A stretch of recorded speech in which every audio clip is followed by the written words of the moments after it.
আসসালামু আলাইকুম ওয়া রাহমাতুল্লাহি ওয়া বারাকাতুহু। সকল প্রশংসা মহান আল্লাহ তাআলার নামে। আজকে একটি smart and fast charger servicing কিভাবে করতে হয় এটা শেখাবো।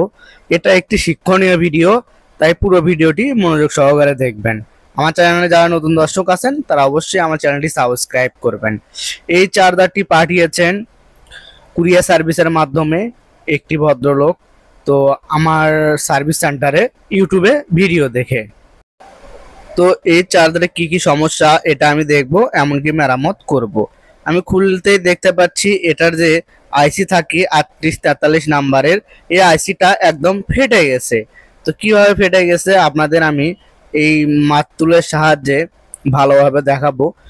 মোবাইলে ভিডিওর সময় ভালোভাবে দেখা যাচ্ছে না, সেই জন্য আমি তুল দিয়ে ভালোভাবে দেখালাম। তো এই যে দেখেন, এই আইসিটা কিন্তু ফেটে গেছে।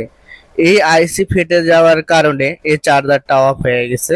তো এই আইসি ফেটে গেলে এখানকার যে মসফেট আছে এই মসফেটও নষ্ট হয়ে যাবে, এমনকি এই রেজিস্টারটাও নষ্ট হয়ে যাবে। এটা একটা সাধারণ হিসাব। এই জায়গায় আইসি ফেটে গেলেও মসফেট কিন্তু ফাটেনি, তাহলে নষ্ট কিভাবে হলো আর কিভাবে বুঝবো, এটা একটা কিন্তু দেখার বিষয়। এই মসফেট গুলো ফেটে যাওয়া, কেটে যাওয়া, এমনকি শর্ট হওয়া, এই তিন ভাগে নষ্ট হয়। তো কিভাবে নষ্ট হয়েছে আমি মাল্টিমিটারের সাহায্যে দেখতেছি। তো মাল্টিমিটারে দেখা যাচ্ছে এর যে গেট, ড্রেন, সোর্স এগুলো শর্ট হয়ে গেছে। এর যে মসফেটের একটা সুইচিং এর মাপ আছে, সেই সুইচিং এর মাপের সঙ্গে শর্ট হয়ে গেছে, যার কারণে এটা নষ্ট। আর এই আইসিটা ফেটে গেছে, এই কারণে এই আইসিটা নষ্ট। তো এই আইসি আমরা খুলে ফেলেছি সার্কিট বোর্ড থেকে, মসফেটটাও খুলে ফেলেছি। এখন আমরা চেক করব এই চার্জারের 400 ভোল্ট যে ক্যাপাসিটর আছে 450, সেখানে চার্জ হয় কিনা। তো দেখলেন ইতিমধ্যে চার্জ হচ্ছে। আমরা সিরিজ লাইনে দিয়ে চার্জ করে দেখলাম যে চার্জ হচ্ছে, তার মানে ডায়োড আর ক্যাপাসিটর ঠিক আছে। তো আমরা এখন এই একটি কেবলের সাহায্যে এই চার্জারটি অন করব। কিভাবে অন করব এটা একটা বিষয়। এই ধরনের চার্জারে যদি আইসি মসফেট নষ্ট হয়ে যায়, এই একটি কেবলের সাহায্যে অন করা সম্ভব। এখানে যে 450 ভোল্টের ক্যাপাসিটর দেওয়া আছে, ক্যাপাসিটরের নেগেটিভে কেবলের কালো তার লাগবে, আর মসফেটের মাঝ পিনে কেবলের লাল তারটা লাগবে। তো আমি সংযোগ করছি প্রথমে ক্যাপাসিটরের মাইনাস পিনে বা সাদা দাগ যেখানে, সেখানে কালো তার, আর মসফেটের যে তিনটা লেগ থাকে তার মধ্যে মাঝের লেগে আমি কেবলের লাল তারটা সংযোগ করছি। তো কেবল যারা লাগাবেন এই নিয়মেই লাগিয়ে ফেলবেন, তাহলেই আপনার যে কোনো মডেলের নষ্ট চার্জার আপনারা মেরামত করতে পারবেন।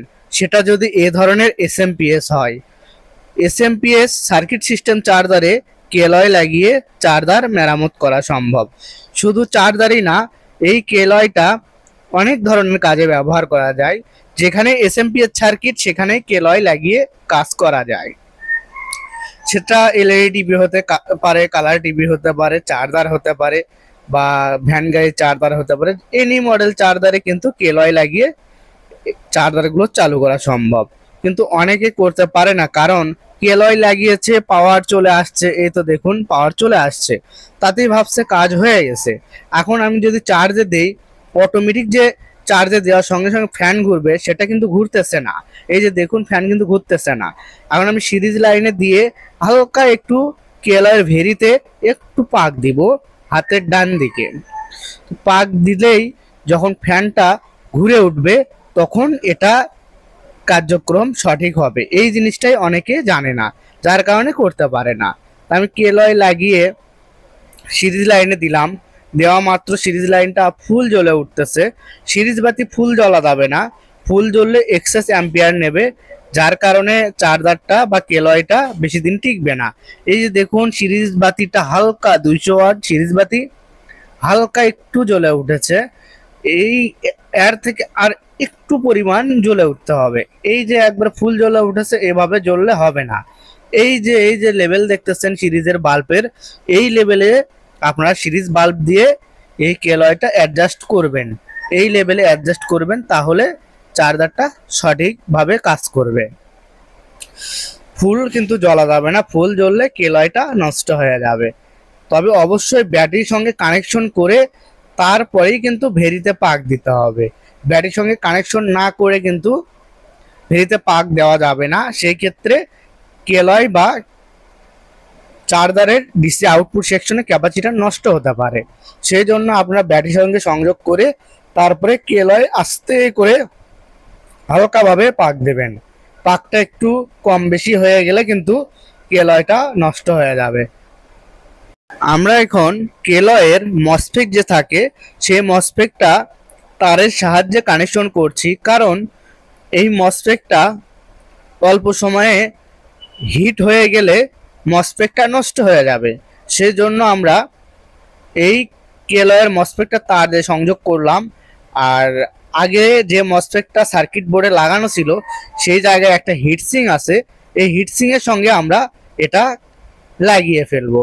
আমরা কিন্তু ইতিমধ্যে দেখুন হিটসিং এর সঙ্গে মসফেটটা নাট দিয়ে সুন্দরভাবে টাইট করে আটকিয়ে দিয়েছি, দিয়ে এটা আমরা সেটিং করব।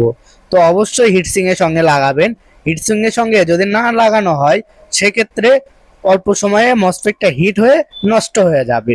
এই জন্য ভালোভাবে আমার মতো করে হিটসিং এর সঙ্গে লাগাবেন, তাহলে আপনার চার্জারটা অরিজিনাল চার্জার যেরকম দীর্ঘদিন টিকসই করে এই চার্জারটাও দীর্ঘদিন টিকসই করবে। এই ধরনের দামি কোনো চার্জার যদি থাকে আপনার এলাকায় মেরামত করে নিতে পারছেন না, তাহলে অবশ্যই কুরিয়ার সার্ভিসের মাধ্যমে পাঠিয়ে দিতে পারেন। কম দামি চার্জার আমাদের কাছে পাঠিয়ে দিয়ে আপনাদের লাভ হবে না, কারণ সে চার্জার দাম যদি কম হয় সেক্ষেত্রে পাঠিয়ে দিয়ে লাভ হবে না। যাই হোক, আমাদের এই কাজটি করা কমপ্লিট হয়ে গেছে। আমরা এখন চার্জ দিয়ে দেখতেছি চার্জটা কেমন উঠতেছে, ব্যাটারিতে আসলে কি চার্জ উঠতেছে না উঠতেছে কিনা, এই বিষয়টা আমরা বারবার পর্যবেক্ষণ করে দেখতেছি। তো এই ভাইটা এই চার্জারটা নষ্ট করেছে, সে নিজে নিজেই অনেকগুলো কাজ করেছে যার কারণে চার্জারটা নষ্ট করে ফেলেছে।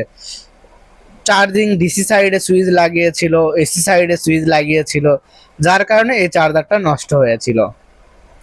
আর এই চার্জারটা আমার কাছে বেশ কয়েকদিন আগে মেরামত করতে দিয়েছিল।